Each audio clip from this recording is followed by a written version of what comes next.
আসসালামু আলাইকুম। ১ মিনিট সংবাদে আপনাদের স্বাগতম।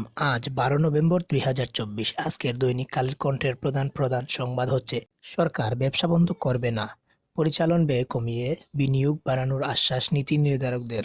রাজনীতি দলগুলোর মধ্যে মতভেদ স্পষ্ট হয়ে উঠেছে। কয়েকটি বিষয়ে অন্তর্বর্তী সরকারের সঙ্গে রাজনৈতিক দলগুলোর মতের বেশ অমিল দেখা যাচ্ছে।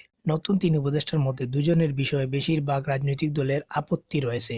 জিয়া অরফানেজ ট্রাস্ট দুর্নীতি মামলা, খালেদা জিয়ার ১০ বছর সাজা স্থগিত, আপিলের অনুমতি, COP29 সম্মেলন শুরু, কার্বনমুক্ত বিশ্ব গড়ার দাবি।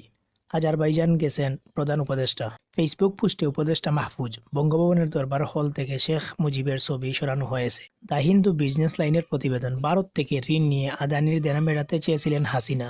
জলবায়ু পরিবর্তনের প্রভাব, উত্তরাঞ্চলে ফসলের উৎপাদন ২৫% কমতে পারে। ৪,৮০৩ কোটির জমি বরাদ্দ দেয়া হয় ১ লাখ টাকায়।